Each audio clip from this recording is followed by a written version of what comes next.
일생 동안 당신이 반드시 읽어야 될 100권의 책 일당백 앵무새 죽이기 2부 시작하겠습니다. 자, 앵무새 죽이기 우리 지선 씨는 읽었잖아요. 네. 전체적인 책의 느낌은 어떻습니까? 이거 예전에 어렸을 때 한번 읽었을 때는 너무 어둡고 뭘 말하려고 하는 건지 사실 잘 몰랐었거든요. 네. 근데 제가 나이가 들고 세상을 이해한다고 해야 되나? 좀 그런 거를 알고 나중에 이걸 보게 되니까 정말 많은 생각을 하게 되는 책이더라고요. 그리고 이때 당시에는 아이의 시선으로 이 책을 보게 됐었는데 그러니까 예전에는 아이의 시선으로 따라가기만 했는데 나중에 어른이 돼선 이 핀치, 아버지의 시선으로 이 책을 좀 보게 돼요. 아버지가 자식을 대하는 법, 그리고 이 아버지가 하고 있는 일들. 그런 의미에 대해서 좀 더 많이 공감하면서 봤던 것 같아요. 확실히 또 어렸을 때 읽었을 그 컨텐츠와는 지금이 좀 달라진. 네, 완전 다릅니다. 일당백의 영향이 좀 있었던 것 같아요. 정말로. 네. 네. 확실히 도움이 많이 되죠? 많이 됩니다. 많이 됩니다. 네네. 네. 그런데 우리 정프로님처럼은 되지 말아야지. 네, 일당백. 네. 정프로입니다. 네. 자, 그러면 앵무새 죽이기. 네. 저희가 이제 1부에서는 대충 그 아이가 아저씨네, 부 아저씨네, 네, 그 아저씨네 집을 그렇게 막 들어가서 안 된다는 거, 요 정도 얘기까지 이제 하다가 끊어졌거든요. 자, 그래서 이제 2학년이 됐고, 2학년이 됐고 겨울이 됐는데, 이 겨울에 50년 만에 이제 강추위가 다가온 거예요. 그 더운 동네. 네, 그리고 아침에 스카웃이 일어나서 비명을 지른 거죠. 아빠, 이 세상이 망한 것 같아요. 어떻게 좀 해봐요. 눈이 내린 거죠. 얘는 처음 눈을 본 거죠. 50년 만에 강추위가 왔으니까. 이게 사실 예전에 해외 토픽에도 호주에서 한 10년간 눈이 안 왔는데 7살짜리 애가 그 호주의 어느 지방에 눈이 내리니까 막 울고불고 난리가 났다는 거죠. 세상이 멸망한다고. 하늘에서 갑자기 뭔가 흰 게 내려오니까. 딱 이런 것들이죠. 갑자기 추워지고 눈이 오고 이 와중에 그 친한 모디 아줌마 집에 불이 나가지고 그때는 집이 다 그쪽 집도 목조가 많고 또 번질 수 있으니까 아빠가 애들을 깨워가지고 자 이쪽에 서 있어 하는데 하여튼 불이 다 진화됐는데 애들도 모르는 사이에 담요가 애들한테 걸쳐져 있는 거죠. 담요가 걸쳐져 있는 거죠. 애들도 모르는 사이에. 네네. 누군가가 정신없이 막. 추울까봐 애들이. 자, 그런 이제 에피소드가 하나 있었는데, 자 이때 스카웃이 학교를 다니는데 학교 친구가 너희 아빠 뭐 여기서 나온 표현을 쓰겠습니다. 깜둥이 변호한다며 이런 거예요. 그래서 이제 누구냐면 톰 로빈슨이라는 남자가 결국은 백인 여성을 성폭행한 혐의로 지금 이제 수감되어 있는데 그걸 변호하고 있는 거죠. 자, 그러면서 이제 친구가 마치 너희 아빠가 아주 부도덕한 일을 하는 것처럼. 그래서 여기서는 그렇게 나와요. 우리 아빠가 밀주라도 몰래 만드는 것처럼 왜 말을 하지? 그때는 금주법이 있었잖아요. 1935년 만에도 금주법이 계속 그 33년에 폐지한다고 했지만 실제 금주법이 완전히 폐지된 게 거의 66년까지 갔거든요. 주정부마다 달랐으니까. 그러니까 그 밀주를 하고 이런 것 자체가 아주 부도덕한 일이었죠. 아버지한테 왜 진짜 변호를 합니까 하니까 내가 이걸 하지 않으면 나는 고개를 들고 다닐 수 없고 너 스카웃하고 너 오빠 잼에게 다시는 내가 말을 할 수가 없다. 내 양심을 어기는 것이니까. 그러면서 재밌는 이야기를 해요. 학교에서 너한테 기분 나쁜 말을 해도 주먹을 아래로 내려놓아라. 누가 뭐라고 말해도 성을 내지 말아라. 그리고 어디 한번 주먹이 아니라 머리를 가지고 싸우도록 해라. 이렇게 이제 아빠가 참 현명하신 분 같아요. 자, 그러면서 이제 물어보는 거죠, 애들이. 근데 이번 사건 우리가 이기게 될까요? 애들은 우리 아빠가 이겨야 되는 거잖아요. 그러니까 아빠가 이제 그런 이야기를 하는 거죠. 수백 년 동안 졌다고 해서 시작도 해보지 않고 이기려는 노력조차 포기해버릴 까닭은 없다. 계속 좋았으니까 지금 지니까 포기하자. 이건 없다 이거죠. 그러니까 이게 참 지난번에 파친코에서 강상준 교수 이야기를 했는데 이분이 이제 그 지문날인 거부 운동을 최초로 80년대 딱 시작을 했거든요. 무슨 거부 운동? 지문날인 나 못하겠다고. 이제 특별 영주권자 3년마다 지문날인 해야 되니까 못하겠다 했을 때 버티다가 결국은 이제 다시 자기도 하기로 했거든요. 그때 여러 사람들이 막 말을 많이 했단 말이에요. 끝까지 좀 버티지 할 때 그걸 도와준 이제 한 성직자가 그런 이야기를 했죠. 아니 이 사람이 어떤 선택을 해도 나는 이 사람을 존중한다. 그리고 지원해 줄 거다. 정부에 대항해가지고 시민단체가 이길 수가 없다. 계속해서 질 수밖에 없을 거다. 근데 계속해서 하다 보면 언젠가는 이기는 게 아니라 지지 않을 때도 한 번은 올 거다. 이긴다는 게 아니라 지지 않을 때가 한 번 올 거다. 근데 결국 몇 년 안 돼가지고 이제 지문날이 다 없어졌거든요. 그런 느낌 같아요. 그러니까 이게 결국 그런 느낌들이죠. 이 남부의 정서가 좀 담겨 있는 말 같은데, 그러니까 이 꼬마가 그 이야기를 듣고, 아빠가 지금 하는 말은 우리 사촌 할아버지 하는 말 같아요. 남북 전쟁에 참가했던 그 사촌이 하는 말이 이런 말을 했다 이거죠. 내가 만약 다시 남북 전쟁을 치러도 옛날 했던 것처럼 꼭 그대로 하겠다. 아무리 패배가 예정돼 있어도 나는 여전히 그 남북 연합의 깃발을 사오겠다. 이런 것들이 깔려 있는 것 같아요. 단순하게 그거를 우리가 인생을 살아가는 것들을 승패의 관점에서 바라보지 말자. 그죠? 어차피 인생은 다 죽는 거고 다 지는 건데 그런 관점이 아니고 좀 더 유의미한 관점에서 보자. 뭐 이런 느낌 같아요. 되게 좀 울림이 있는 것 같아요. 네. 근데 학교에서는 이제 계속 난리를 치는 거죠. 너희 아빠가 백인들의 망신이라. 그리고 너는 이제 그런 말을 해도 가만히 넘어가니까 넌 겁쟁이구나. 예전 같으면 싸움 잘하는데. 이런 말도 내가 참고. 근데 크리스마스 만찬을 하러 이제 핀치스 랜딩 고모 집에 갔는데 네. 그 알렉산드라 고모의 손자가 비슷해요. 스카우트하고 나이가. 근데 얘가 결정적으로 너희 아빠는 금둥이 애인이다. 너희 아빠는 집안의 망신이다. 이런 거를 막 하는 거죠. 그러니까 완전히 애가 격분해가지고 애를 그냥 갈겨버린 거예요. 이를 갈겨버리고 난리가 났는데 이제 어른들은 넌 왜 폭력을 행사하니 이러면서 어른들이 막 더 혼을 내니까 얘가 막 나중에 따지는 거죠. 왜 내 말은 들어보지도 않고 그것만 가지고 일방적으로 하나님부터 아주 논리적으로 따지는 거예요. 그래서 이 삼촌이 같이 얘를 이야기를 듣고 있다가 아우 내가 너무 부끄럽다 얘한테 그런 이야기를 하는데 참 그러니까 그런 대목도 한번 보면 재밌는 것들이 많이 나와요. 얘가 얼마나 논리적인지. 그러면서 이제 한 소동이 한번 벌어지게 되는데 네. 그 삼촌과 아빠가 이제 이런 소동을 하면서 그런 이야기를 나눠요. 근데 얼마 안 있다가 얘들이 이제 추악한 현실을 받아들여야 될 거다. 이제 나이가 들수록 그죠. 지금은 2학년, 6학년이지만 이럴 때 이게 우리 스카웃 같은 애는 자존심이 강해가지고 물불 안 가리고 덤벼드니까 네. 참 내가 더 걱정이 된다. 그런데 무슨 이제 이 애들이 앞으로 자라가지고 이 남부 메이콤의 흔한 질병에 감염되지 않았으면 좋겠다. 무사히 지나가기를 간절히 바란다. 왜 사람들은 흑인과 관련된 문제만 생기면 이성을 잃어버릴까? 그러니까 이걸 질병으로 생각하는 거죠. 이 에티커스 핀치는 이게 하나의 병인 거죠. 사람은 아까 말한 우리가 그 하나님을 형상대로 인간이 만들어졌으면 그 인간이 바로 신의 모습을 하니까 우리가 존중해 줘야 되는데 왜 신을 우리는 책에서만 찾고 현실에서 만나는 신을 우리는 오히려 신을 죽이고 있느냐. 이런 이제 말을 하는 거죠. 그래서 그걸 신을 제대로 못 보는 병을 앓고 있다라고 생각하는 거죠. 이건 병이다라고 보는 거죠. 자, 그래서 이제 그런 이야기를 하다가 이제 이 아빠가 그러면 어떤 사람이냐 나오잖아요. 에티커스 핀치가. 네. 이 아빠는 아주 늦게 결혼했어요. 엄마하고 나이 차가 15살이나 났다는 거예요. 그래서 지금 아빠가 아까 말했잖아요. 여동생은 손자를 두고 있는데 아빠는 이제 애가 초등학교 우리 집에 2학년, 6학년인 거죠. 그 정도 늦게 결혼했고 그래서 이제 이 아빠가 젊었을 때는 명사수인데 절대 이제 총 같은 거 안 쓴다 이거죠. 그런 식으로 하고 있고. 근데 이제 아빠의 실력을 보게 된 때가 오는 거죠. 어느 토요일 날 미친 개가 나타났는데 막 사람들이 난리가 났는데 전화를 딱 하니까 아빠가 보안관하고 왔는데 보안관이 총을 딱 아빠한테 총을 양보를 하는 거죠. 변호사님이 원샷 원킬 아닙니까? 저는 잘 안 됩니다. 근데 아빠가 탁 한 방에 그냥 개를 잡아버리는 거죠.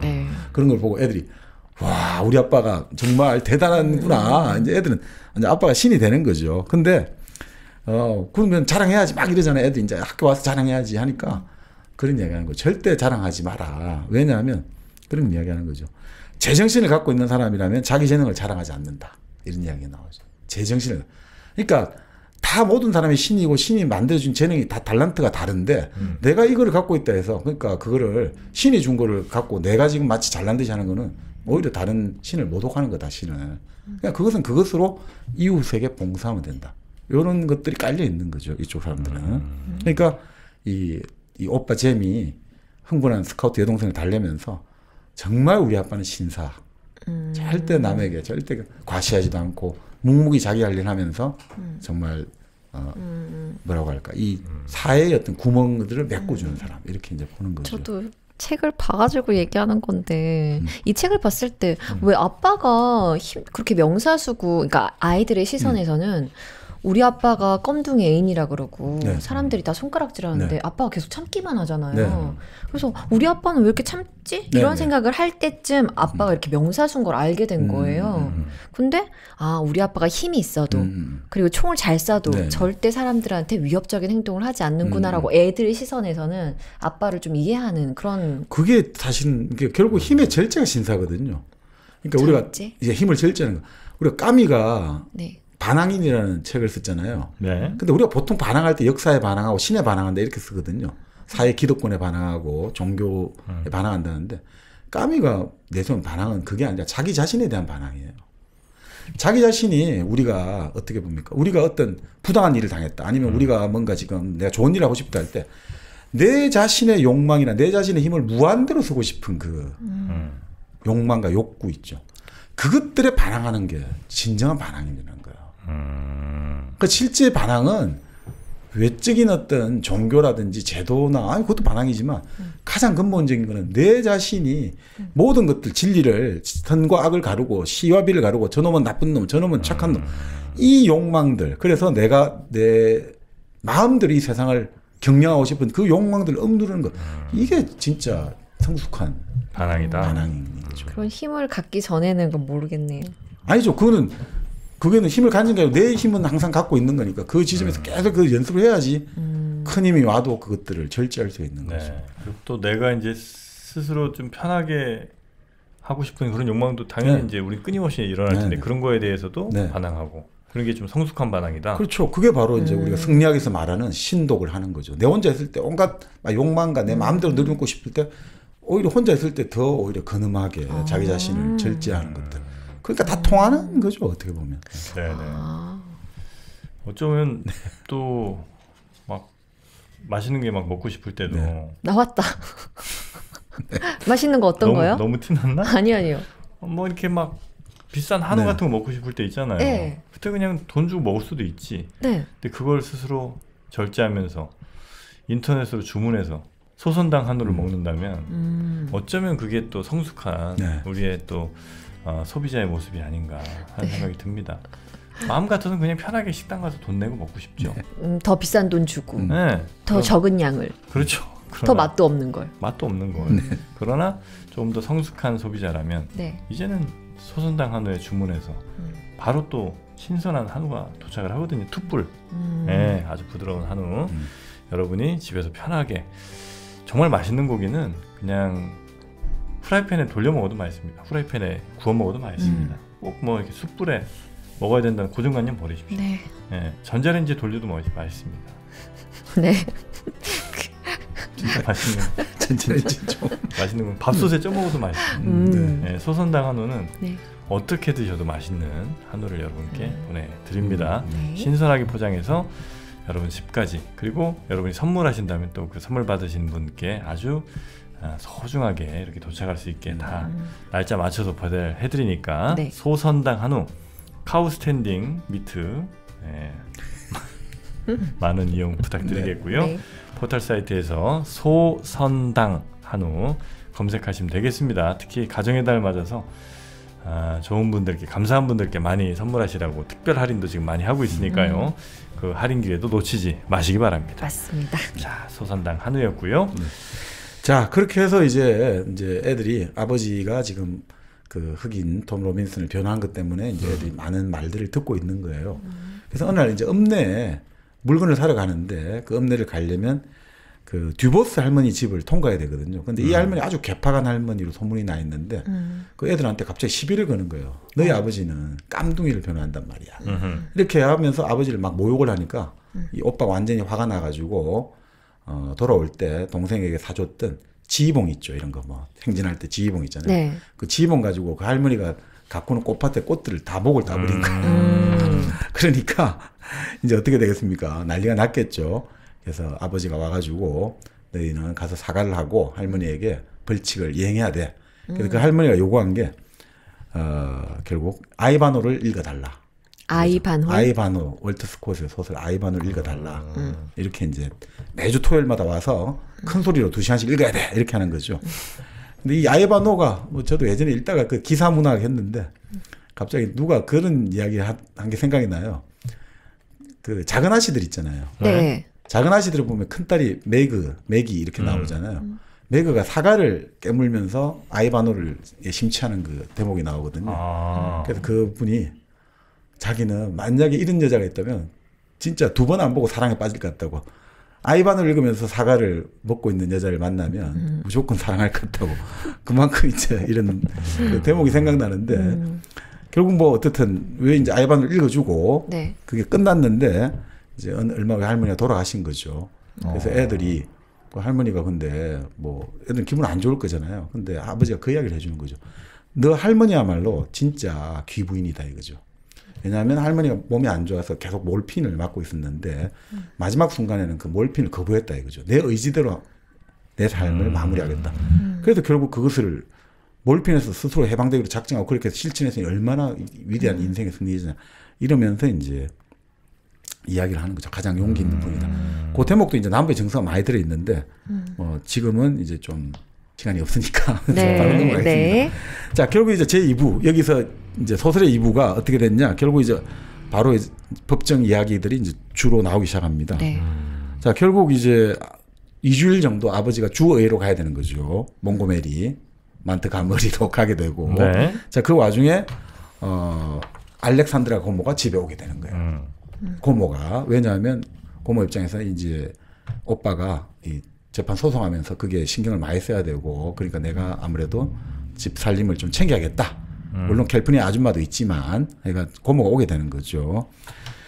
자, 결국 그렇게 고모가 오면서 이제 고모는 당연히 너는 이제 선샤인이 돼야지. You are my sunshine. 있잖아요. 너는 아빠의 햇살이 돼야 돼. 한 줄기 햇살. 아빠가 네. 아무도 없잖아. 그러면서 너는 이제 옷도 입고 이제 숙녀로 자라야 돼. 이렇게 하지만 뭐 꼬마는 여전히 계속해서 이제 예전 그대로 하려고 그러고. 고모가 오면서 집안에 계속 충돌이 많이 나죠. 고모는 우리 집안이 어떤 집안인데.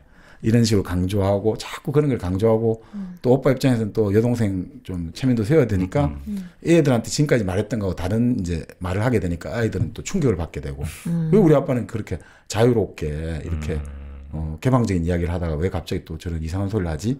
뭐 이렇게 이제 되는데 자, 그 와중에 이제 결국 딜이라는 애가 가출을 해온 거예요. 네. 그 꼬마 딜이 네. 가출을 해가지고 이제 이렇게 이 동네에 오게 되고 그래서 결국 혼자 뭐 거의 100마일 정도 160km 떨어진데 기차를 타가지고 가출을 해서 엄마한테 결국 나중에 편지를 보내가지고 허락을 받고 여기서 당분간 지나겠다 된 거죠. 자, 그러면서 이제 아버지를 이제 아저씨들이 찾아오고 이런데 애들이 좀 KK 이런 게 걱정되는 거죠. 네네네. 그러니까 알라바마가 본래 그 쿠클룩스 클랜이 KK 단위 가장 KK 단위죠. KK 네네네. 가장 이제 활성화된 지역 하나라고 하더라고요. 그래요. 그러니까 참 인종차별이 심했던 거죠. 네. 그러니까 그렇게 하는데 결국 아빠와 고모가 결국 계속해서 그 이야기를 하는 거죠. 그러니까 나도 남부의 여성상을 존경하지만 한 인간의 생명을 위해서 그 알량한 여성상을 그 지킬 수는 없어. 이 진실을 밝혀야 된다. 이런 식으로 고모하고 계속 나누는 대목들이 있고 어느 날 이제 그 아빠가 갑자기 그 전구하고 이제 우리가 흔히 말하는 콘센트에 연결되는 코드를 들고 밖으로 나가려는 거예요, 밤에. 네. 네. 그래서 애들이 좀 이상한 거죠. 그래서 애들이 밤에 이제 잠자는 척하고 이제 집을 나서가지고 아빠 사무실로 쫓아가는 거죠. 근데 아빠가 사무실에 없고 보니까 감옥 앞에 불을 하나 이제 전등이 켜 있고 아빠가 앉아 책을 읽고 있는 거예요. 근데 갑자기 일군의 사람들이 몰려오는 거예요. 차가 부르렁부르렁 오더니 사람들이 내려가지고 아이, 변호사님 좀 비켜주세요. 그놈 이제 우리가 좀 데리고 가겠다고. 바로 이제 톰, 그 이제 무고한 흑인을 데려와서 우리가 손을 보겠다 이거죠. 그래서 여기는 난 절대 안 된다. 나는 그러니까 이게 완전 팽팽하잖아. 이러다가 변호사가 다칠 수도 있잖아요. 그럴 때 이제 이 꼬마 스카우트가 달려 나가는 거죠. 자기는 이제 사람들하고 이런 일은 모르고 달려 나가서 뭐 때문이지가 달려 나가서 딱 보는데 좀 분위기가 좀 그렇잖아요. 그 얘가 분위기가 어색할 때 아빠가 항상 했던 말이 그 사람들이 좋아하는 주제를 가지고 대화를 해야 된다 해서 그 커닝햄이라는 아저씨가 딱 눈에 보이는 거예요. 자기 아까 첫날 싸움했던 월트 커닝햄. 아저씨 월튼 잘 지내죠? 뭐 이런 식으로 이야기를 끄집어내면서 아저씨가 뭐 예전에 우리 아빠한테 법률 상담을 하러 왔다가 맨날 뭘 호도도 갖다 주고 나무 장작도 갖다 주고 너무 감사해요. 계속 그 이야기를 하니까 이 분위기가 처음에 사람들이 완전히 이 폭도가 돼 있다가 얘가 이러니까 갑자기 사그라지는 거죠. 그러니까 이제 커닝햄 아저씨가 그 손을 잡고 이제 떠나게 되는 거죠. 그러니까 애들하고 자 우리 다 가자고 이제 여기서 더 계속 있을 필요 없다. 그게 참 그 대목이 좀 이게 영화 대목에도 아주 감동적이에요. 네. 그러니까 사실 그럴 때 이게 우리가 보면 논리와 논리를 맞서는 게 아니라 그 꼬마의 천진무구한 그 말이 결국 그 사람의 그 마음을 녹이는 거죠. 네. 참 뭐 재미있습니다. 네. 근데 그 와중에 이제 위에서는 이제 그 읍내에서 신문을 발행하는 발행인이 딱 총을 들고 있는 거죠. 혹시나 무슨 일이 생기면 내가 너를 지켜주려고 딱 나 총 들고 대기하고 있어. 뭐 이런 식으로. 그래서 아주 하루가 무사히 이제 지나가고 고모는 다음날 어린애들이 밤에 몰래 집을 빠져나가는 건 집안의 수치예요 라고 하니까 그 아빠가 그런 얘기하죠. 그런 수치는 얼마든지 난 당해도 좋아. 아빠를 위해서 이렇게까지 온다는 거. 자, 그래서 이제 재판이 벌어지는 거죠. 다음날. 네. 재판이 이제 완전히 무슨 축제날 같아요. 축제날.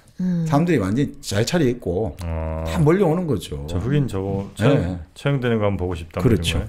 그래서 1층에는 백인들이 다 있고 2층에는 이제 흑인들이 또 쭉 있는 거죠. 네. 그 사실 남북 전쟁 있고 나서 흑인들에게 처음에 투표권이 좀 이래 그거 해가지고 그때는 남부의 웬만한 주들에서 흑인들이 상당한 힘을 가졌거든요. 근데 이제 그게 결국 나중에 뭐 또 허지부지 돼버렸습니다만 어쨌든 2층에는 이제 흑인들이 와 있고 1층에는 백인들이 이렇게 가 있는 거죠. 네. 자, 그래서 이제 법정에서 판사는 이제 배심원들을 오전에는 배심원을 선정해야 되잖아요. 뽑고 이제 판사가 진행하는 거죠. 근데 이 판사도 사실은 남부의 양심을 대변하는 거죠. 판사가 대단히 막 졸고 있는 것 같고 이런 것 같아도 재판 절차를 완전히 다 장악하는 사람이 있잖아요. 네. 이렇게 나오죠. 그러니까 항상 담배를 법정에서 그 당시 담배를 폈나 봐요. 담배 피는 거 허용하였는데 자기는 담배를 안 피고 씹는 담배를 하는 거죠. 시가를 계속 씹는 거예요. 나중에 그 거무투태하게 뱉는데 그러니까 스카웃이 그걸 보고 나중에 아빠한테 옛날에 물어본 적이 있거든요. 아니 도대체 판사님 부인은 저 판사님하고 키스하는 걸 어떻게 참을 수 있냐고. 저렇게 담배를 저 시프되는 입으로 어떻게 키스하냐고. 근데 이제 아빠가 재밌는 얘기 하죠. 그분들은 별로 키스를 하지 않는다. 그 나이에. 완전 정답이네, 정답. 네, 자, 결국 이 사건은 이래요. 그 아까 말한 이엘이라는 집안, 아주 그 메이콤 수치라고 말하는 그 이엘 집안의 이제 밥 이엘 아버지죠. 자기 딸 메이엘라가 그 흑인 톰 로빈슨에게 강간과 폭행을 당했다. 네. 자, 그러니까 빨리 저놈을 처벌해라. 정의의 이름으로 처단해라 이런 거죠. 네네. 자, 그래서 이제 변호사가 아빠가 이제 잘 끌어내가는 거죠. 자, 그런데 어디에 멍이 들었죠? 이러니까 이제 오른쪽 눈이 멍들었다. 여자의 오른쪽 여자의 오른쪽 눈인 거죠. 그러니까 네. 이제 이웰은 흔히 말하는 왼손잡이인 거죠. 왼손잡이 아버지가 오히려 딸을 칠 때 이제 왼손잡이가 오른쪽 눈을 잘 때릴 수가 있다 이거였죠. 그리고 이제 흑인 톰 로빈슨은 그 오른손인가 왼손인가 한쪽 손이 쓸 수가 없는 거죠. 왼손일 거예요. 그렇죠. 그래서 이제 이게 사실은 이제 결국은 말이 안 된다. 톰 로빈슨은 한쪽 손을 쓸 수 없고 때릴 수 없고 오히려 이 아버지가 때릴 가능성이 높다라는 식으로 이제 그 끌고 가고 그리고 이제 딸을 메이엘라 신문을 하잖아요. 변호사 반대 신문을 할 때 붙잡고 목을 쪼로 덮쳤다. 그랬는데 사실은 이제 저 사람 맞습니까? 맞아요. 자, 피고인 일어나 보세요. 자, 팔 한번 보시니까 왼팔이 어릴 때부터 조명기 껴갖고 사실 왼팔이 못 쓴단 말이죠. 근데 어떻게 이게 가능하죠? 한쪽 손으로 찌르고 덮고 닥치고. 그러니까 이제 또 말이 바뀌고. 자, 그렇게 해서 이렇게 막 이제 좀 객관적인 정황 증거나 여러 가지로는 당연히 유리하지만 성립이 안 될 거잖아요. 이제 이런 어떻든 백인 여성을 했다고 되니까. 근데 이 백인 여성 메이엘라나 사실 변호사가 메이엘라 양 아가씨 이런 말 하면 그 지금 나 놀리려고 그러는 거죠. 이렇게 하는 거예요. 왜냐하면 그런 말을 들어본 적이 없는 거예요. 그러니까 19살로 나오는데 살아오면서 한 번도 들어본 적이 없는 거예요. 자기를 존중해 주는 말도 들어본 적이 없고. 그래서 자기를 놀린다고 생각하고 친구도 없어요. 친구란 말 뜻을 몰라요. 완전히 어릴 때부터 엄마는 죽고 동생은 7인가 8을 어떻게든 뒷바라지하면서 아무것도 자기 생활이 없는 거죠. 자, 그래서 톰한테 물어보니까 톰은 아니 아가씨가 경첩이 떨어졌다 해가지고 문이 떨어졌다 해서 내가 이제 문을 고쳐달라 해서 들어갔는데 문은 멀쩡하더라. 그래서 뭐 없잖아요. 이러니까 그러면 저 옷장 위에 뭔가를 좀 내려달라.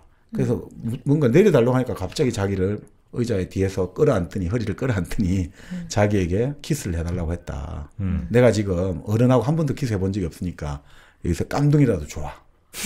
그러니까 이제 그렇게 된 거죠 지금. 근데 자기는 이렇게 하면 큰일 난다는 걸 아는데 마침 그때 이제 그래서 자기가 이제 그거 하려고 하는데 그 아가씨가 덮친 거를 그 자기 아버지가 밖에 창문에서 바라보고 난리가 난 거다 이거죠. 그 와중에 자기는 어떻든 문을 열 때 바로 도망을 쳤다 이거죠.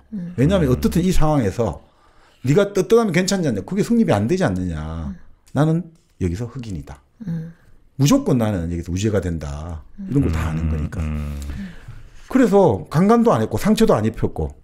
근데 백인 여자를 때릴 수도 없으니까 이게 어떻게 제압이 안 되잖아. 만약 그렇게 했다가 상처가 나고 이렇게 하면 또 큰 문제가 되니까 무조건 막 회피하면서 계속 하다가 이렇게 된 거다. 이렇게 됐는데 검사는 이제 반대신문에서 너 예전에 30일 전과 구류형 받지 않았느냐. 너 전과가 있지 않느냐.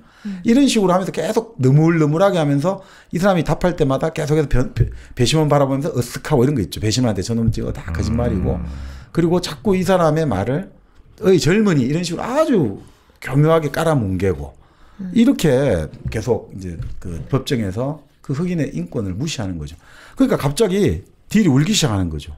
딜이요? 네, 2층에서 그 꼬마들이 다 보고 있다가. 그래서 딜이 우는 거예요. 그러니까 왜 울까? 사람들이 야, 쟤 데리고 나가라 해가지고 스카웃이 데리고 나갔어요. 네. 그래서 이제 그 이야기를 하는 거죠. 나 왜 울었냐고? 그 늙은이 길모 검사 때문에 울었어. 어떻게 그런 식으로 그를 대하니? 그거는 아무리 검사의 직업 때문이라도 그런 식으로 그 사람을 추궁하면 안 돼. 그것은 그 사람을 우리 너희 아빠는 반대신문 할 때 이해를 영감을 그런 식으로 대했냐 이거지. 사람으로 대했는데 어떻게 그런 식으로 사람에게 대할 수 있냐고. 어느 누구도 그런 식으로 말할 권리는 없어. 이러면서 그래서 울은 거예요. 그 구역질이 난다 이거지. 어린애이거든. 그럴 때 옆에서 이제 또 마을 사람들이 안 좋아하는 그 아저씨가 음료를 권한단 말이죠. 그 아저씨는 항상 콜라 음료에 위스키를 넣어서 먹는다고 소문이 났는데 딜이 먹어보니까 진짜 콜라인 거죠. 그러면서 이 아저씨가 딜에 대해서 너가 왜 그렇게 울었는지 나는 알지 하면서 이 380페이지에 한번 대목이 나온다 하면 참 감동적입니다. 380페이지입니다. 네.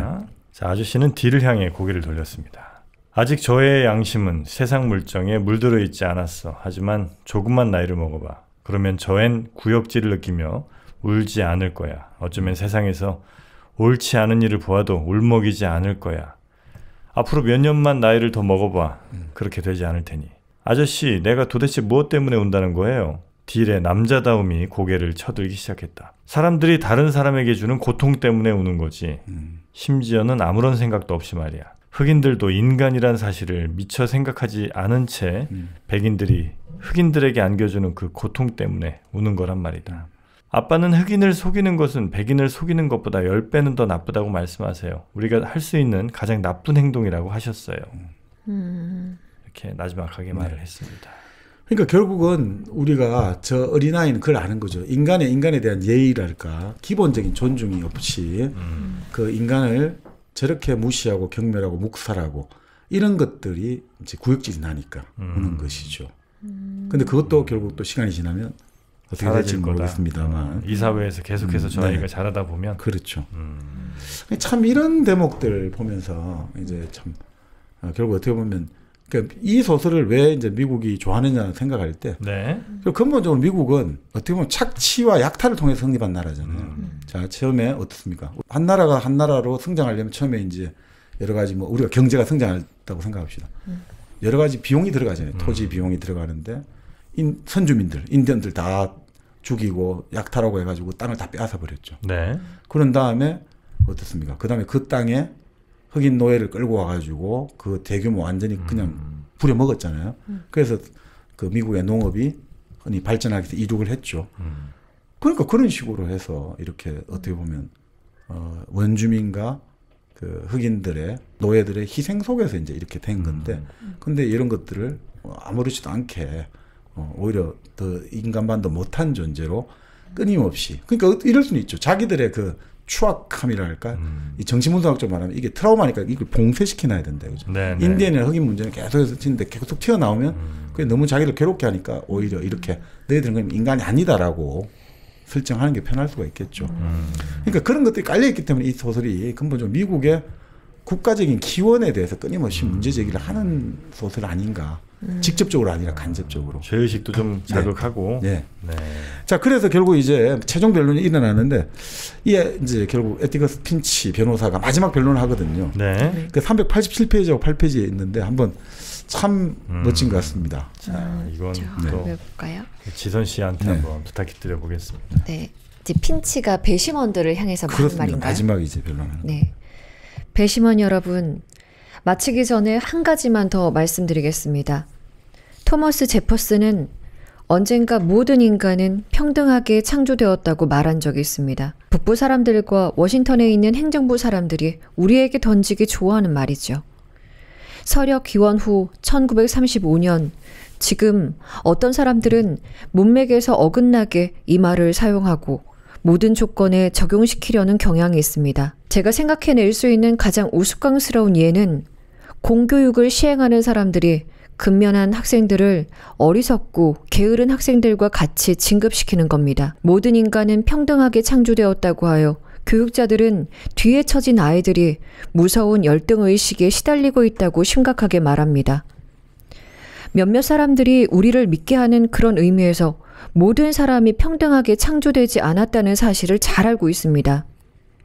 어떤 사람은 다른 사람보다 더 똑똑하고 또 어떤 사람은 날 때부터 다른 사람보다 기회가 더 많으며 또 어떤 사람은 다른 사람보다 돈을 더 잘 벌며 또 어떤 부인들은 다른 사람보다 케이크를 잘 만들며 또 어떤 사람은 대부분 사람들의 정상적인 범위를 뛰어넘는 재능을 가지고 태어나기도 합니다. 하지만 이 나라에는 모든 인간이 평등하도록 창조된 한 가지가 있습니다.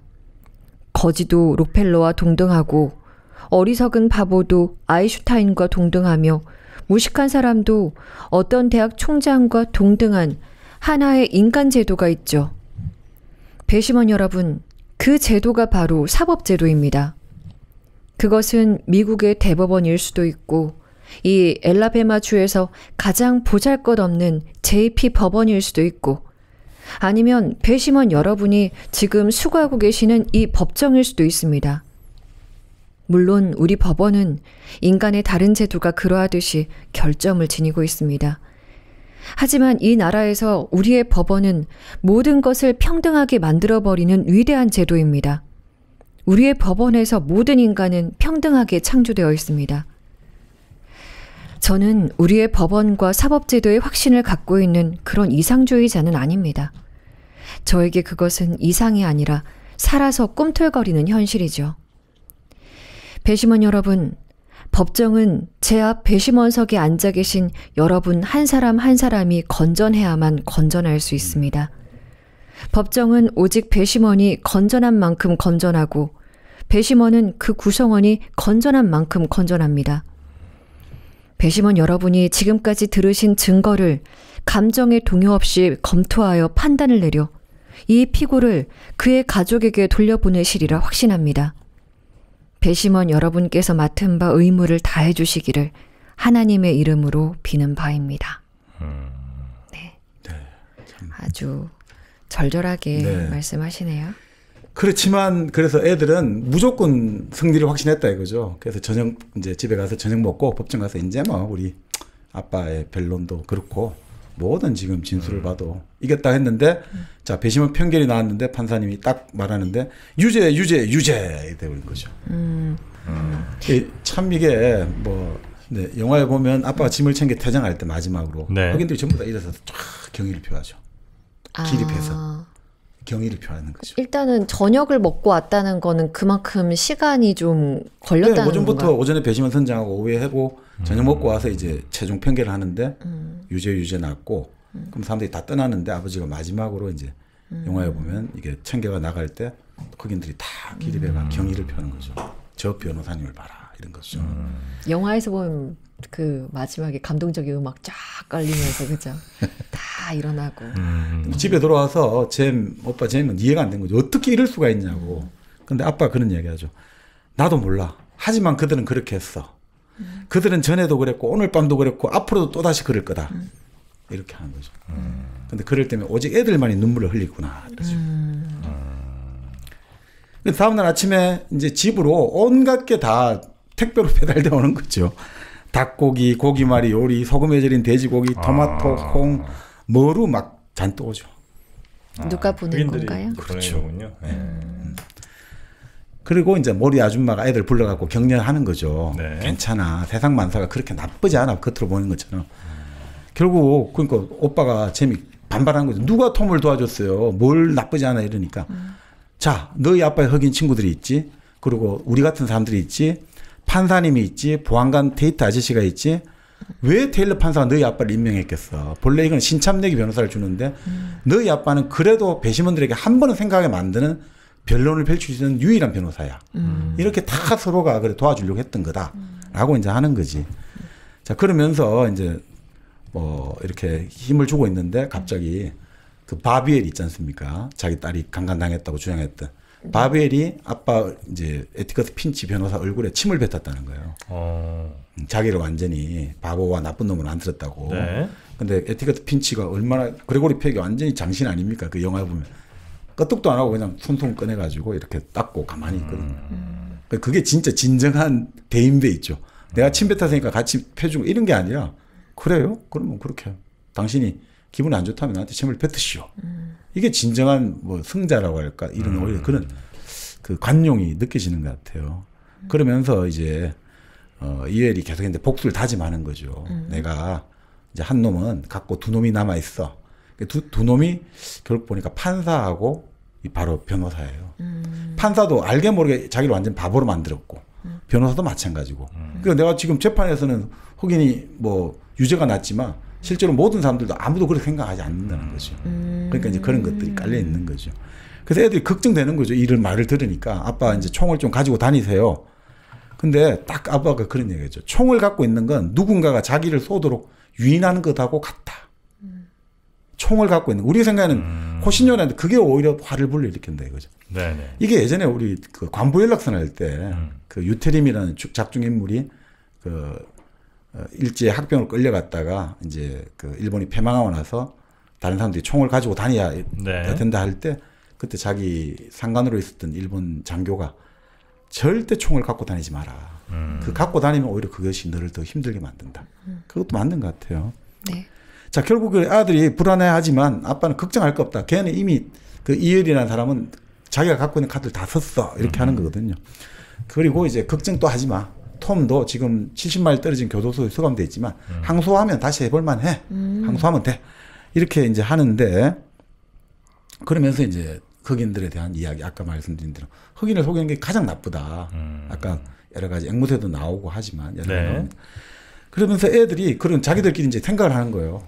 오빠 잼은 자기가 보기에는 인간은 네 종류가 있다. 우리 이웃같이 평범한 사람들이 있고 저 숲속의 커닝햄 집안처럼 아주 가난한데 자기 식대로 살아가는 사람이 있고 이엘처럼 쓰레기장 근처 살면서 완전히 정말 인간 말종으로 살아가는 사람이 있고 그리고 흑인 이렇게 네 종류가 있다. 이러면서 우리는 그래도 예전부터 집안에 글을 배워온 배경이 있어가지고 우리가 이 정도로 괜찮은 것 같다. 뭐 이런 이야기 하니까 이 스카웃이 아주 뛰어난 말을 하는 거죠. 아니다 이거지. 인간이란 건 배경이 있어서 아는 게 아니라 배워서 아는 거다. 날 때부터 글을 읽고 쓸 줄 아는 사람이 어디 있느냐. 지금 저 말썽 많은 그 월터 같은 경우도 집에 남아서 아빠를 맨날 도와주고 일을 해야 되니까 그렇지. 걔도 같이 우리하고 같이 공부를 하면 괜찮다 이거지. 얼마든지. 그러니까 결국 내 생각에는 오직 한 종류의 인간만 있어. 얘가 딱 한 종류의 인간만이지 흑인이 있고 그런 게 없다 이거지. 우리가 그 바로 빠친코에 나오는 노아는 인간으로 대접받고 싶은 거지 조선계 뭐 조센징이랄까 이런 게 아닌 거죠. 인간으로 뭐 마찬가지 그 솔로몬도 그렇고 인간으로 대접받고 싶은 거다 이거죠. 네. 네. 자 정말 그러니까 이게 참 대단한 참 인식같이 느껴졌는데 그런데 이제 이 와중에 이제 알렉산드라 고모가 이제 그 동네 아줌마들 모아놓고 선교 다가 모임을 하잖아요. 선교에서. 네, 네. 근데 보면 참 그 사람들이 아주 독실한 기독교 신자인데 자기 이제 그 독실한 기독교 신자인데 계속해서 자기 집에 일 도와주는 사람들은 깜둥이라고 부르면서 경멸하거든요. 아 깜둥이들이 요즘 막 이 재판 나고 나서 안 좋더라고. 우리 거기 그 가사 도와주는 애도 입이 이렇게 대빨이 나와가지고 불평을 하길래 내가 한마디 했지.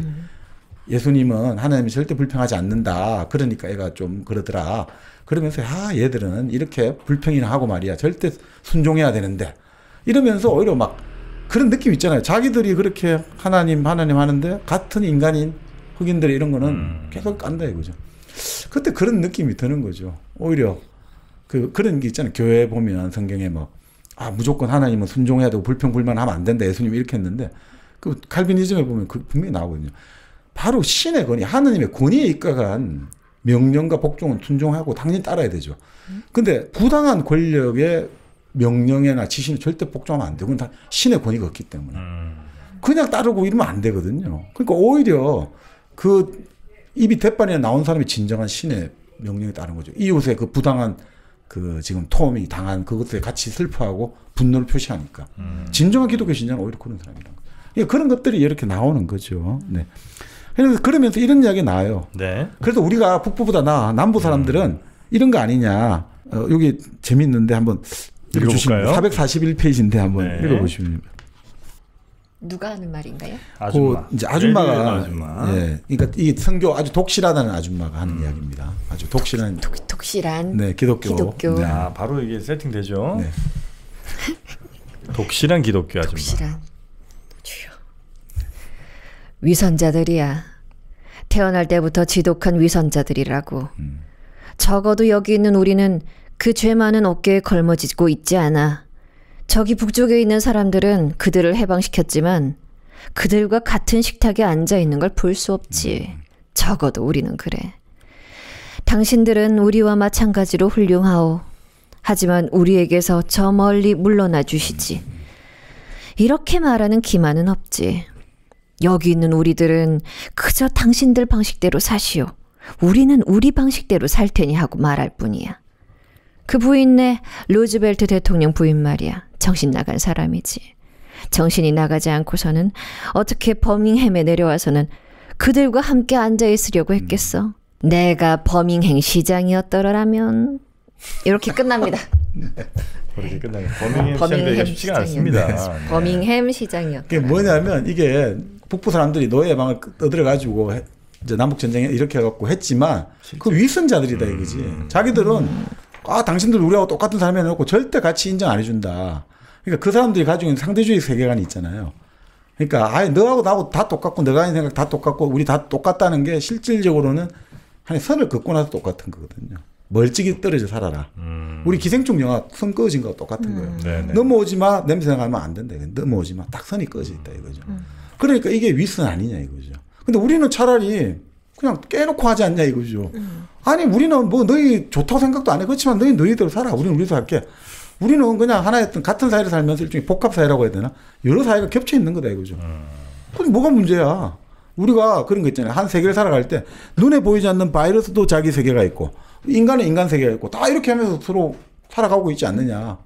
그거 똑같은 거죠. 어떻게 보면 좀 무서운 건데 참 어떻게 보면 이럴 때 보면 올바른 건지 아니면 친절한 건지 어떤 것들이 과연 우리가 살아가는 태도인지 그래도 위선적이라도 그래도 좀 겉으로는 배려를 해주는 게 좋은 건지 아니면 아예 그냥 솔직하게 너와 난 다르다 해가지고 서로 딱 깨는 게 나은 건지 근데 그건 참 어렵습니다만 제일 좋은 것은 솔직하면서 친절한 게 제일 좋은 거겠죠. 그렇죠. 솔직하면서 친절한 거. 게. 네. 양립하기가 뭐 쉽지는 조금 쉽지는 않은 것 같긴 한데. 네. 그렇게 이 모임이 진행되는 와중에 갑자기 아빠가 백지장 같은 얼굴로 나타나는 거죠. 그래서 네. 그 모임에 거들어주는 캘리포니아 아줌마, 흑인 아줌마를 데리고 좀 지금 그 톰 로빈슨 집에 같이 가자고 하는 거죠. 지금 톰 로빈슨이 그 수감된 감옥에서 갑자기 뛰쳐나가더니 담을 넘으려다가 총을 맞고 17발을 몸에 박혀있다 총알이. 그 죽어버렸다. 그래서 지금 그 톰 로빈슨 집에 가서 그 참 슬픈 비보를 전달해야 되는데 도저히 나 혼자 가기 그러니까 같이 좀 가자. 왜 거죠. 그렇게 도망쳤대요? 절망을 한 거죠. 그러니까 지금 변호사는 아니야 한 번 더 해보자 했지만 톰은 이미 끝난 거다. 뭐 더 이상 뭘 어떻게 하겠냐. 이런 명백한 증거가 있음에도 이렇게 치는데 네. 희망이 없다. 네. 자 그래서 결국 이제 이것들이 아무도 이제 근데 이런 사건이 뭐 어느 순간에 다 사라진 것처럼 돼버렸잖아요. 유일하게 그 아까 아빠가 그 감옥에 불을 켜고 있을 때 총을 들고 지켜주겠다는 신문사 대표했던 언더우드 아저씨가 신문사 사설을 쓴 거죠. 메이콤 트리뷴에 자기 신문에.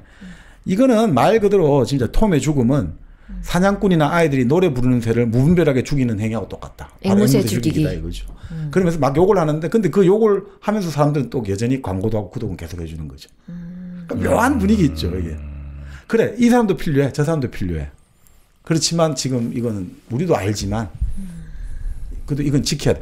그러니까 참 이게 모르겠어요. 법이라는 게 규칙이라는 게 뭔지 이거 보면 법보다는 이 당시의 상황을 보면 주어진 법보다는 규칙이 더 센 힘을 발휘하는 느낌이잖아요. 규칙이. 그래도 어떻든 백인 여성을 제가 불쌍하게 생각했고 도와줬다. 이건 우리의 관습으로는 용납할 수 없어. 이런 느낌인가? 참 그런 느낌도 많이 듭니다. 네. 이 규칙이 아무리 터무니없더라도 우린 지킬 거야. 이런 것들도 약간 느낌이 와요. 네. 자, 결국 그러면서 이제 다시 9월이 이제 이 여름에 이 사건이 끝나고 네. 9월이 되었고 오빠는 이제 7학년이 돼서 중학교를 다니고 나는 3학년이 됐는데 그럼에도 다시 부레들리 얼굴을 보고 싶은 거예요. 이제 또 그래서 아빠한테 부레들리 얼굴 다시 한번 보고 싶다니까 아빠가 당장 그만둬. 또 끊임없는 호기심은 어쩔 수 없겠죠. 네. 자, 그러면서 참 뭐 아빠는 다시 주에 선출이 되는 거예요. 그렇게 아빠를 깜둥이 애인이라고 욕하면서 또 주의 의원은 다 뽑아주는 거예요. 그게 참 묘한 이게 참 층들이 겹겹이 겹쳐져 있는 거죠. 겉으로는 막 그렇게 또 욕하면서 속으로는 본인들도 그런 이 변호사의 어떤 변호에 대해서 동의를 했을 수도 있겠죠. 그죠? 그러니까 이게 결국 아까 일부에 말씀 미국이 가지고 있는 힘이 이런 것들 같아요. 그러니까 컬처가 있으면 카운터 컬처에 있어서 반대를 예를 들어 뭘까요? 닉슨이 그 부도덕한 행위로 탄핵이 됐잖아요. 그러니까 가장 인권 외교를 위해서는 도덕적인 카트를 대통령으로 시켜준단 말이죠.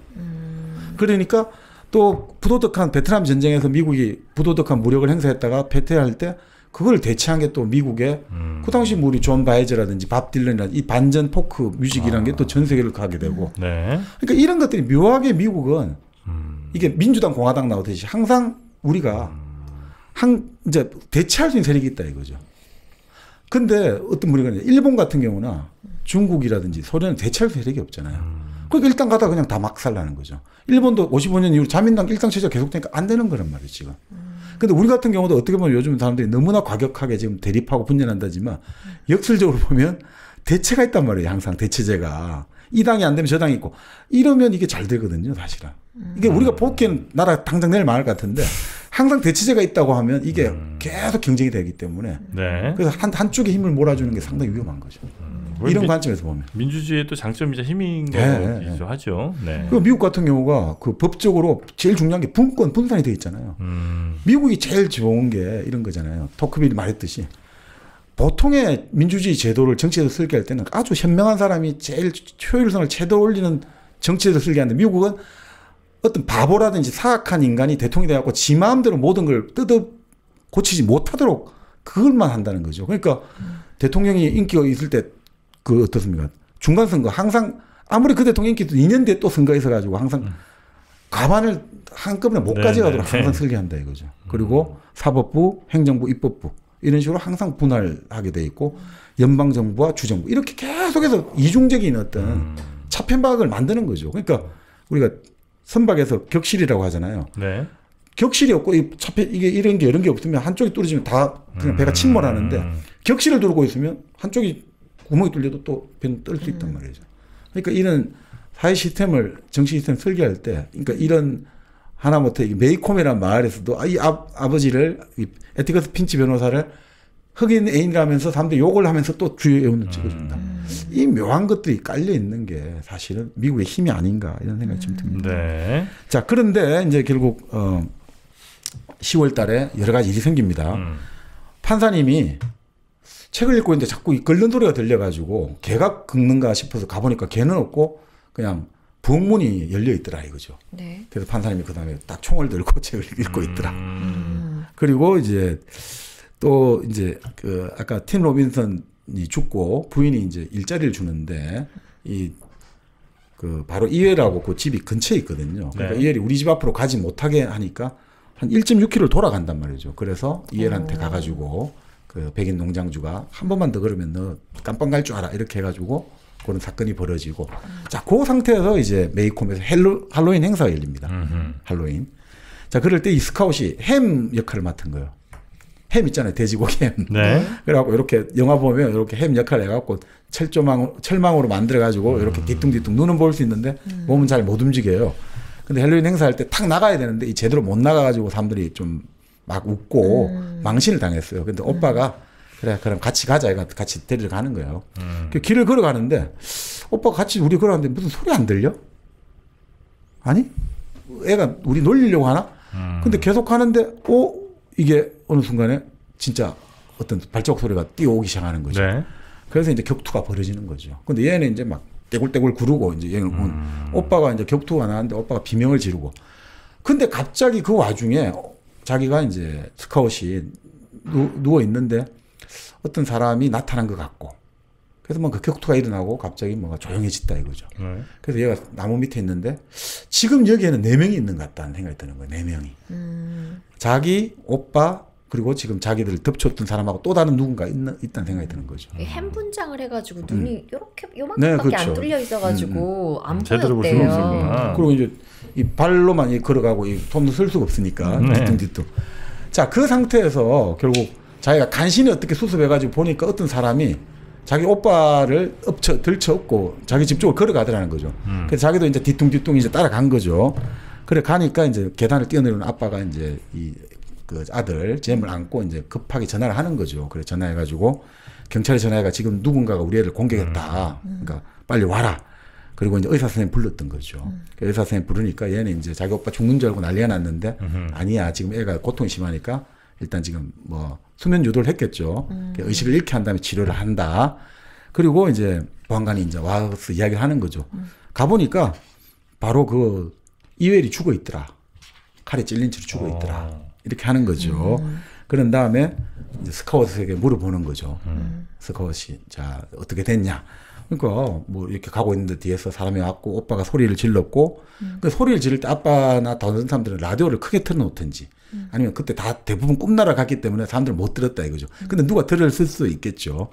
그 다음에 결국은 이제 그러니까 막 한바탕 굴렀는데 이제 그 다음 잘 모르겠다.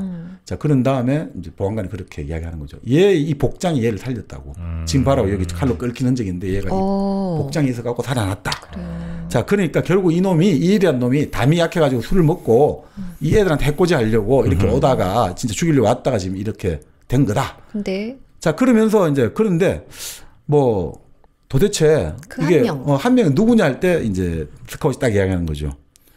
헤이 부 하는 거죠. 바로 저 사람한테 저기 계신 저분 이 방에 처음부터 있으면서 이 구석에서 갖고 아무도 알아채지 못한 저분 네. 우리를 도와주신 저분 헤이 부 하는 거죠. 그러니까 브래들리. 바로 그렇죠. 브래들리. 그러니까 아저씨가 말하죠. 얘야 아빠가 얘야 아스 아저씨라고 해야지. 바로 그 브래들리 아서가 도와준 거죠. 그 진짜 어떻게 보면 소리를 들었고 그렇게 항상 얘가 어떻게 보면 브래들리가 호밀밭의 파수꾼처럼 딱 이렇게 애들을 항상 관찰하고 있었던 거죠. 그 오빠는 이때 팔이 부러진 거죠? 이때 팔이 부러진 거죠. 그 첫 페이지에 바로 그 팔이죠. 13살. 잼 오빠의 팔이 심하게 부러진 것은 13살이 되었을 때다. 이때 요때 팔이 부러진 거죠. 자 그렇게 해서 이제 아빠와 보안관이 나가서 이제 이야기를 하는 거죠. 아니야 이거 아무래도 우리 애가 이렇게 다투다가 찌른 것 같아. 그러니까 이거를 밝혀야 돼. 우리의 정당방위를 내가 할 거고 이렇게 넘어가면 안 돼. 그러니까 보안관이 아니라고요. 안 찔렀다고요. 바벨은 자기 칼에 넘어진 겁니다. 스스로 목숨을 끊은 겁니다. 이렇게 계속 주장하는 거죠. 아니, 생각을 해보세요. 팔이 부러진 애가 어떻게 어른을 상대로 칼을 넘어뜨려 죽이겠습니까? 그러면서 변호사님 아무 이유 없이 흑인 청년 한 사람이 죽었고 그 죽음에 책임 있는 놈도 죽었어요. 이번에는 죽은 자가 죽은 자를 묻어버리게 하세요. 이렇게 된 거죠. 그러면서 그 이야기를 하는 거죠. 만약 이거를 100일에 떠벌린다면 이 업내를 위해서 변호사 가족을 위해서 훌륭한 일을 한 저 부끄럼 많은 사람을 끌어낸다는 거 아닙니까? 브래들리. 결국은 이제 아서가 이제 하겠죠. 어떻게 하다가. 그러면 그건 나한테 제약입니다. 저는 보안관도 이건 죄를 짓는 거다. 한 시민이 범죄가 자행되지 않도록 최선을 다해서 막았는데 이걸 어떻게 내가 법의 심판대에 올리냐. 이건 말이 안 되는 겁니다. 그러면서 사건 종결 끝. 난 가겠습니다. 된 거예요. 그러니까 법은 이런 거다라고 보여주고 딱 가버리는 거야.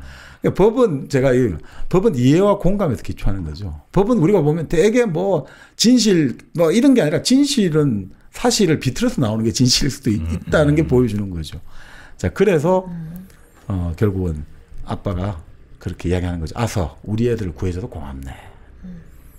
그리고 이제 스카웃이 이제 우리 오빠한테 가서 한번 들여다 볼려 상태니까 오빠 가서 한번 쓰다듬어 보고 부가 부탁을 하는 거죠. 혼자 진짜 용감하게 나왔지만 너무 지금까지 안 나오니까 부끄럽잖아요. 혼자 가기. 그러니까 얘야 나를 집까지 바래다 주겠니? 얘가 탁 이렇게 그러니까 이렇게 탁 아저씨가 나를 탁 이렇게 에스코트 하듯이 이렇게 자세를 취해가지고 사람들이 볼 수 있잖아요. 다 볼 거 아니에요 지금. 그럴 때 이 아저씨가 당당하게 나를 지켜줬다는 걸 보여주려고 얘가 탁 해가지고 딱 이제 집까지 데려다 주는 거죠. 그 다음에 그 아저씨의 집의 현관에 보니까 지금까지 내가 우리 집에서 보는 세상하고 다른 세상이 열리는 거죠. 그러니까 아빠가 했던 말이 떠오르죠. 결국 역지사지가 이런 거죠. 아빠가 했던 말. 그 사람의 입장에 서서 봐라 이거지. 이 현관에 보니까 다 보이더라 이거죠. 내가 지금까지 우리 집 현관에서 볼 때는 뭔가 비밀이 있다고 하는데 전혀 그렇지가 않구나. 그래서 이제 그런 이야기를 하는 거죠. 그러면서 집에 가는 동안 나는 나이가 부쩍 든 것 같은 느낌이 들었다. 아마 이제 수학이죠. 대수를 빼놓고는 이제 내가 배워야 할 것이 별로 많은 것 같지가 않았다. 참 이런 거 이야기하면서 이제 결국은 그 이야기를 하죠. 아빠가 집에 가니까 이제 그 오빠 옆에서 계속 이제 책을 밤새도록 읽을 생각인가 봐요. 그래서 아빠가 읽는 책을 보니까 해색 유령이라는 책을 읽고 있어요. 그래서 아빠한테 이제 크게 읽어주세요. 아니 너는 무서운 거 싫어하잖아. 그러니까 이제 무섭지 않아요. 책 말고는 진짜로 무서운 게 없어요. 이제 우리가 항상 헛개비를 보고 저걸 헛개비라고 생각하고 무서워했는데 이제 그게 아니다 이거지. 부 아저씨를 우리 상상 속의 괴물로 봤는데 그게 아니더라 이거죠. 이게 황석영 작가의 아우를 위하여에 똑같은 게 나오거든요. 아우를 위하여에 네. 항상 내가 어릴 때 그 어떤 독강이라고 해야 되나 무슨 수도관 같은데 저기 가서 뭐 안에 뭐가 들어있을까 해가 봤는데 무슨 사람뼈 같은 게 들어있어 항상 트라우마를 갖고 있었거든요. 근데 내 그 교생 선생님이 그걸 알려주는 거죠. 진실을 알면 그런 것들 다 사라진다. 사람은 모를 때 그 불안감이나 맞습니다. 공포감이 극대화된다. 이러면서 나오는데 결국 참 그런 거 비슷한 것 같아요. 그러니까 이제 자기는 알게 됐다 이거죠. 그러면서 결국 이제 그 이야기를 쭉 하는데 이거 한번 26페이지부터 한번 읽어주시면 네. 참 좋을 것 같아요. 마지막 대목입니다. 마지막은 우리 정프로님이 기네요. 그 빨간 부분만 읽어주시면 될까요? 빨간 부분만. 알겠습니다. 네. 자, 아빠와 이제 아이의 대화인 거죠? 대화입니다. 스카웃과 아빠 에티커스 핀치의 대화입니다. 딸은 제가 할까요? 그럴까요? 네, 그러시죠. 네. 무슨 책을 읽고 계세요? 잼의 책이야. 회색 유령이라는 책이구나. 아빠, 크게 소리내어 읽어주세요. 진짜 무시무시한 책이거든요. 안 돼. 넌 그동안 무서워할 만큼 무서워했잖아. 이 책도. 아빠, 전 무서워하지 않았어요. 테이트 아저씨에게 그 이야기를 말씀드리기 시작하기 전까지는 조금도 무섭지 않았다고요. 오빠도 무서워하지 않았고요. 오빠에게 물어보세요.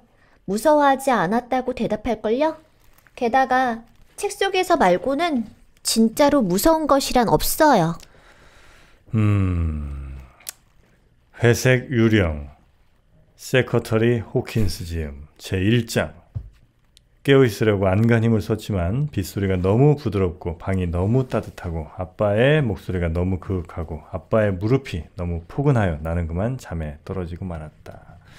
아빠는 나를 침대로 데리고 가서 앉히셨다. 그리고 내 두 다리를 들어 침대 이불 밑에 밀어 넣으셨다.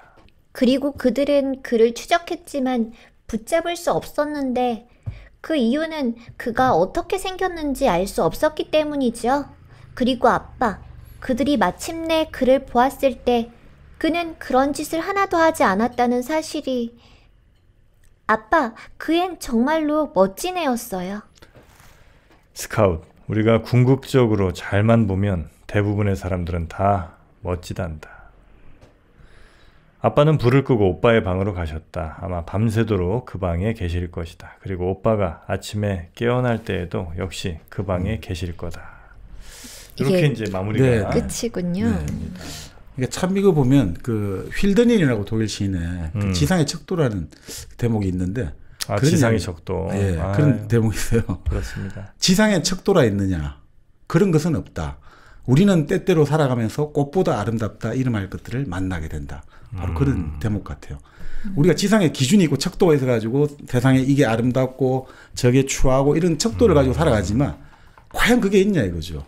우리가 살아가면서 꽃이 아름답다 하지만 꽃보다 아름답다 할 것들을 얼마든지 만나야 된다. 이 사람들의 삶이라는 것. 그러니까 지상에 척도는 없다. 살아가는 사람 하나하나가 다 척도다. 이런 거죠. 그 시의 힌트를 얻어서 또 사람이 꽃보다 아름다워 안치환 씨가 또 노래를 하지 않았습니까? 네. 앵무새 죽이기. 결국 이제 큰 뭐 결론이라고 할까요? 하여튼 주제라고 하면 우리와 다른 사람들.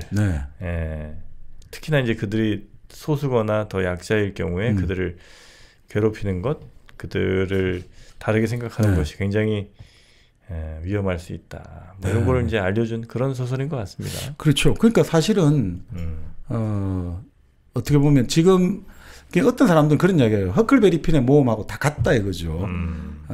어린아이의 눈으로 정말 노예 제도랄까 인종 차별의 실상을 폭로했다는 점에서 같은데, 근데 허클베리 핀보다는 앵무새 죽이기가 조금 이제 백인들의 어떤 입장에서는 좀 더 편안함을 준다 이거죠.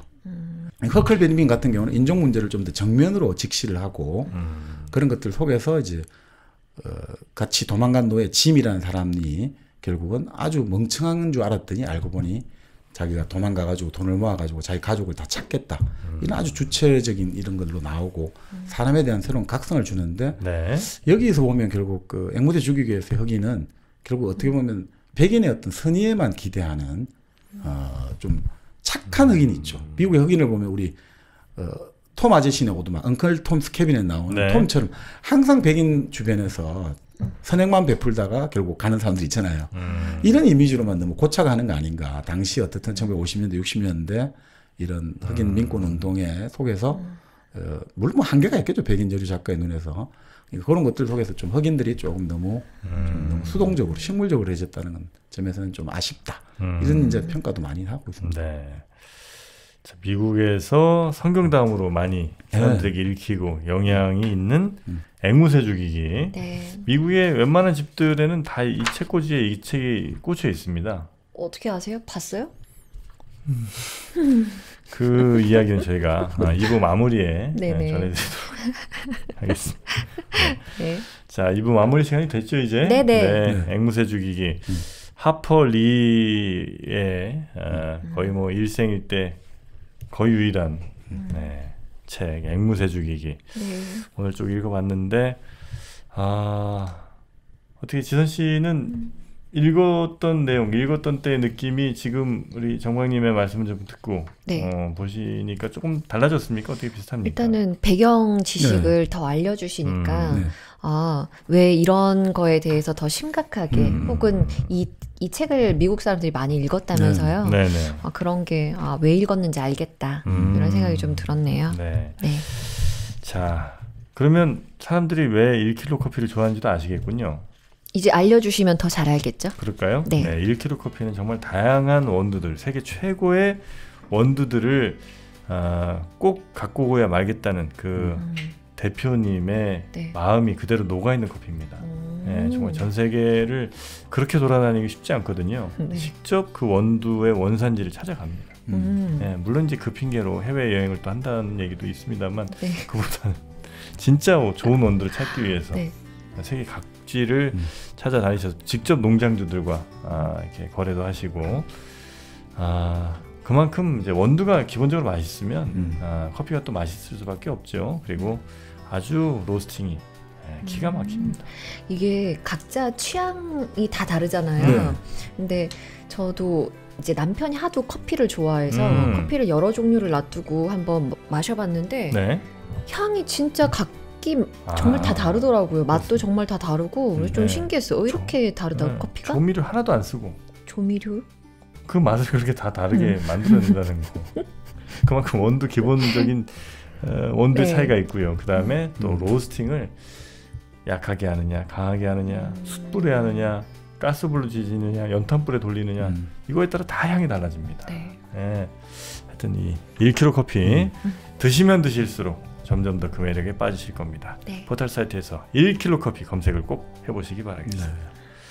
자, 앵무새주기기 네. 오늘 저희가 뭐 일당백 특히 이제 일생 동안 살면서 꼭 읽어야 될 100권의 책에는 반드시 아마 이 책은 들어갈 수밖에 없는 그런 책인 것 같습니다. 네. 네. 그러니까 뭐 사실 그 어린아이의 눈으로 그러니까 제가 좋아하는 게 이제 성장 소설이라고 해야 될까요? 네. 결국 이제 교양 소설, 성장 소설 하는데 결국 인간은 끊임없이 자기를 형성해 가는 거잖아요. 그리고 책을 통해서 결국 내 자신에 들어있는 나를 이해할 수도 있고 또 책을 통해서 내 자신 이 책에 나오는 사람들을 내 자신 속으로 끌어들이는 거잖아요. 그런 것들 면에서 이게 아까 거기 나오는데 가랑비 속에서 나는 내 자신이 부쩍 성장했다는 걸 느낄 수 있었다. 이 대목들이 참 좋은 거예요. 비를 맞으면서 식물이 자라듯이 비를 맞으면서 우리 9살 스카우트가 이제 정말 성숙한 이제 인식을 가지고 이 세상을 아주 휴머니즘의 어떤 입각에서 참 잘 살아갈 거다. 이런 희망을 가지게 되는 것 같아요. 저도 보면서 너무 멋진 구절이 있어서 있었습니까? 하나 적어왔어요. 소개해 주세요. 네. 근데 이제 변호 일을 다 하고 나서 이제 끝났어요. 거의 다 끝났고 유죄 판결이 났잖아요. 그 뒤에 이제 나오는 말인데 그 아주머니 성함이 뭐였죠? 아주머니 그 모디. 흑인 캘리포니아 아주머니. 네, 그 아주머니가 이제 아이들한테 하는 말이에요. 너희를 기다리면서 생각했단다. 핀치 변호사는 이기지 못한다고 이길 수 없다고. 하지만 이런 사건에서 배심원단이 그렇게 오래 나가 있게끔 만든 유일한 변호사님이야. 우리는 한 걸음 나아간 거야. 아주 작은 걸음이지만 한 걸음은 분명하지. 이렇게 말하는 장면이 있거든요. 네. 근데 배심원단이 유죄라고 쓴 걸 판사가 한 장씩 꺼내면서 유죄. 유죄할 때는 약간 절망적이었어요.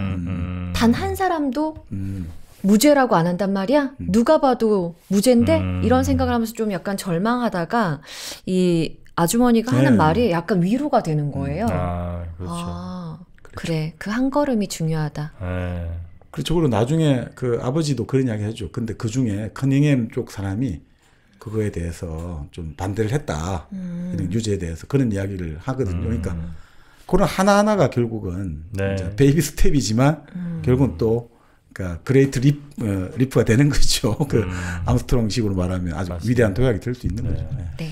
자, 우리도 어쩌면 이런 인문학 혹은 뭐 도서 이쪽 콘텐츠로서 작은 발걸음 하나를 뗐습니다만 이게 나중에 인류를 또 바꿀 수 있는 큰 걸음이 될 수 있습니다. 인류까지요? 그 뒤는 모르는 거예요. 어차피 우리는 씨앗을 뿌리는 거고 밀과 보리가 자라면 바로 또 새로운 싹들은 우리 뒤에서 얼마든지 또 바뀔 수 있는 거거든요. 맞습니다. 우리가 없었다면 어쩌면 이 지구상에 이런 인문학 콘텐츠가 없었을 수도 있어요. 혹시 이 책을 읽어도 우리 바뀔 수 있는 건가요? 바로 그렇습니다. 역사가 부른 사람들, 역사를 읽은 사람들, 우리 정박님이 초대하는 인문학 콘서트 고전의 세계에 한번 여러분들 푹 빠져보시기 바라겠습니다. 이 책은 한정으로 판매합니다. 저희가 세트가 한정이에요. 아, 그래요? 네. 10만 권 딱 한정으로 파시는 거죠? 100만 권 아니고요. 100만 권 한정이라 여러분 순서 놓치면 못 사실 수도 있습니다. 100만 명 안에 꼭 드시기 바라겠습니다. 자, 그럼 저희는 끝으로 플로 청취자를 위한 노래 하나 선곡해드리고 인사드리도록 하죠. 어떤 노래 할까요? 저는 이 핀치 아빠가 너무 용감했다. 이 용기 응원하면서 SES의 용기. 저는 그러면 그 용감한 형제가 만든 노래 있죠. 손담비의 미쳤어 한번. 누가 미쳤는? 저는 지금 제정신이 아니에요. 제가 지금 미쳤어요. 저는 갑자기 그 아까 허클베리 핀도 이야기했지 않습니까? 그 티파니에서 아침을 카포트 이야기하는 그 NRG 노래죠. 그렇게 했는데 아니 그 오드리 헵번이 부른 거 있잖아요. 그렇습니까? 문리버. 문리버. 허클베리 핀, 마이 허클베리 핀 나오죠. 그렇죠. 그렇게 또 연결시키시는군요. 그 티파니에서 아침을에는 그 NRG 노래가 또 있어요. 예전에. 맞아. 전 유민이에요. 이렇게 시작. 아 맞아. 네. 너무 예쁘게 나오죠. 네. 네. 그런 노래가 있었습니다. 네. 제작진의 현명한 선택을 기다리면서 저희는 다음 시간에 재밌는 책, 또 읽을 만한 책, 여러분께 도움이 될 만한 책으로 다시 찾아뵙도록 하겠습니다. 자, 오늘도 함께해 주신 여러분 고맙습니다.